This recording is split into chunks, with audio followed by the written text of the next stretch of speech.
Rated PG. Patnubay at gabay ng magulang ay kailangan sa mga batang manonood.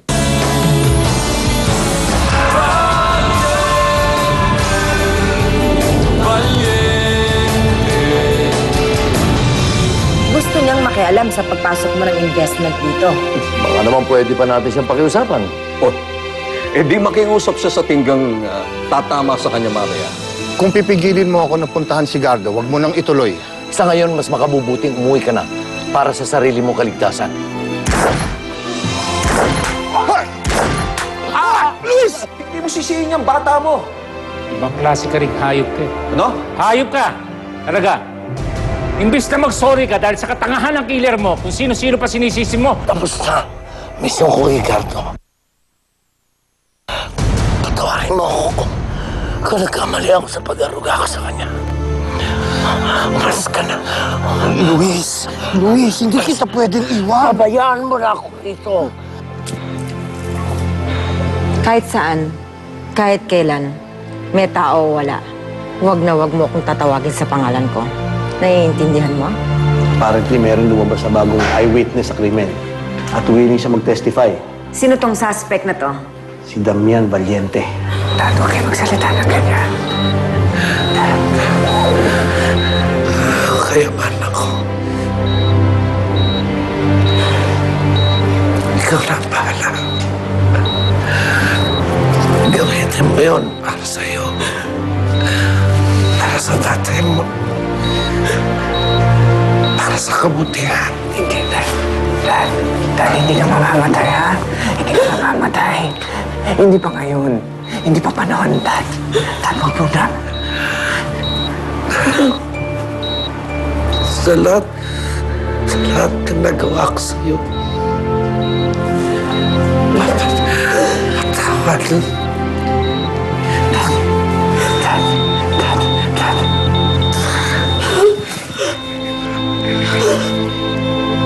Luis! Luis! Hindi ka pwede mamatay ng ganyan lang. Lumaban ka.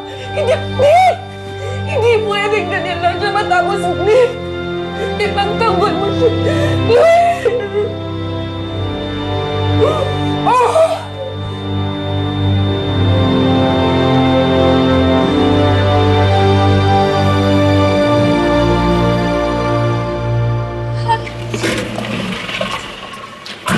Ay, nako.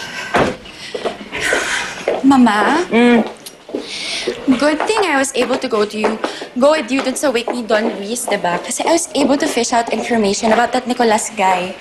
Did you know that no one ever met that Nicolas guy till like a year ago or something? And that was like the year before Gordo died. That's so funny, right? Fiona, please stop! Kapag hindi mo tinigil ang kabaliwan mo, ibabalik kita sa rehab. Patay na si Gardo. Tapos na yung issue na yan. Sige, fine. If you don't wanna believe me, edi don't. Pero don't go crying me one day telling me na I'm right after all, okay?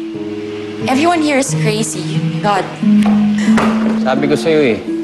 Kaya pala kung sino-sino kinakausap dun sa burol, nag-iimbestiga lang ng sarili niyang kalokohan. My God, Leona. Marna, nauhaw akong bigla. Please ask the maid na maglabas ng tubig na malamig dito. Sige po, Buti Mama. pa nga. Para naman makabanding ko tong future brother-in-law ko. Inom tayo. Tara. Ma, excuse me. Okay. Tara. Oh, Elaine, hi. How are you? Parang lately, nakikita kita na mukhang problemado ka. Meron ba kayong away ni Theo? So far, Mama, hindi pa naman kami nag-aaway sa ngayon. Pero tingin ko baka sa mga susunod na araw. Napaka-negative mo naman. Pinipraya mo ang away ninyong mag-asawa. Masama yan. Actually, Mama, kasalanan ko rin kasi sa kagustuhan kong matulungan tong maklose ang deal natin. Kinausap ko si Vallejo at pinuntahan ko siya sa opisina. And then, pinakiusapan ko siya. And then what? Good news is, i-approve niya yung deal natin. Basta, magawa ko lang yung hinihingi niyang condition. Oh, di ko ahead. Ibigay mo. Ano bang condition? Never mind, Mama. Eh, hindi pwedeng never mind. What is it? Actually, Mama, gagawin ko naman lahat ng gusto niyong gawin ko eh. I'll do everything. But then I just realized that Theo wouldn't want me to be part of this business. I knew it. Why? He's jealous. I don't know, Mama. Kaya minabuti ko na lang wag magsalita. Hindi, Iha. Mali ka. Keep on talking. Kausapin mo tong tao na to. Alright. Have the meeting. Akong bahala kay Theo. Don't mind Theo. Huwag mo siyang pansinin. Ituloy mo ang pakikipag-usap mo kay Nicolas Vallejo. I will, Mama. At sabihin mo sa akin ang lahat ng mapag-usapan niyo, ha?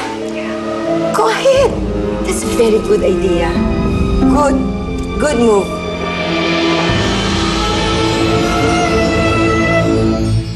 Isang buwan mula ngayon, isasara na namin ang kumpanya dahil sa pagkalugi. Pero huwag kayong mag-alala dahil bibigyan naman namin kayo ng separation pay para makapag-umpisa na kayo sa mga buhay ninyo. Sabi ko na mga bata, may mga bali-balitan narinig namin na babagsak na ang asyenda. Eh kung totoo yung sinasabi ninyo, ano yung mga pangahawakan namin na totoo pa rin ninyong pangako na sinasabi ninyo ngayon? Oo nga, sa dinami-dami ng pangako na pako ng mga Braganza, paano pa kami maniniwala sa inyo? Ni hindi nga makarap sa amin ang maginang Doña Training at Theo eh. Ipagpauman ninyo pero masyado na maraming naasikaso si Don Theo kaya ako na lang pinadala niya dito. Eh, may mas mahalaga pa bang mga yan kaysa mga buhay na maapektuhan sa pagsasara ng asyenda? Mga kasama, huwag kayong mag-alala. Naiintindihan ni Don Theo ang inyong mga hinangain. Bago nga kami nagpunta rito, naghanda siya ng isang kasulatan para sa inyo. Ito, attorney. Nakasaad dyan ang mga detalye kung paano pangangalagaan ng pamilya, ang mga kapakanan ng mga manggagawa, at pirmado yan ni Don Theo Braganza. Nasa red alert na ang mga pulis.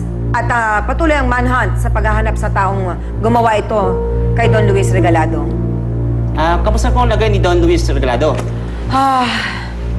Ang pagkakaalam ko, magmula nung nangyari ang insidente, inilipad agad siya papuntang Maynila para dalhin sa pinakamagaling na pagamutan, pero... may mensahe po ba kayo para sa suspected killer ni Don Luis? Meron. Damian, bilang ina ng lungsod ng San Rafael, nakikiusap ako sa iyo na sumuko ka na. Alang-alang rin lang sa katahimikan ng kaluluwa ni Don Luis Regalado at ng buong San Rafael. At paano kung hindi siya sumuko? Kung ganon, nakahanda ako magbigay ng pabuya. 2 milyon sa makapaglalapit sa akin kay Damian Valiente.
Welcome home. Ang bahay na ito parang bahay mo na rin. Pinagawa ko to para hindi ka naiilang sa mukha mo habang hindi pa na isasagawa ang operasyon. Suot mo yan nang masanay ka sa balat kay niya. Hindi na ako makapag-antay pa. Kailangan ko na maghiganti sa mga ginawa nila sa akin. Darating ang araw ng paghihiganti. Ang gusto ko kapag naghiganti ako, maramdaman nila ang puot ng isang Valiente. Dahil sa ngayon, mas makapangyarihan pa rin sila kaysa sa'yo. Ang kailangan, mapantayan mo. Dapat kahit na nakaupo ka, ikaw pa rin ang tinitingala. Kahit nakatalikod ka, ikaw pa rin ang nasusunod. At kahit nakaharap ka, makakalimutan nila ang pinsala sa mukha mo dahil hindi mo ito'y kinahihiya. Huwag mong hayaang yan maging hadlang para makamit mo ang gusto. Isipin mo na ang armas ay kaduktong ng iyong katawan. Bahagi ito ng iyong kamay. Hindi ka basta-basta bumabaril. Ano ang dahilan? Para magligtas? Para manakot? O para itama ang lahat? Nasa sa iyo ang dahilan kung bakit mo kakalabitin ang gatilyo ng baril mo. Dad, huwag kang mag-alala. Dahil sa ginawa nila sa'yo, itutuloy ko na lahat ng mga plano mo. Sasaktan ko mga Braganza sa lahat ng paraan. Sukdulan gamitin ko ang mga unyon. Gagawin ko para lang madurog ko sila ng buong buo.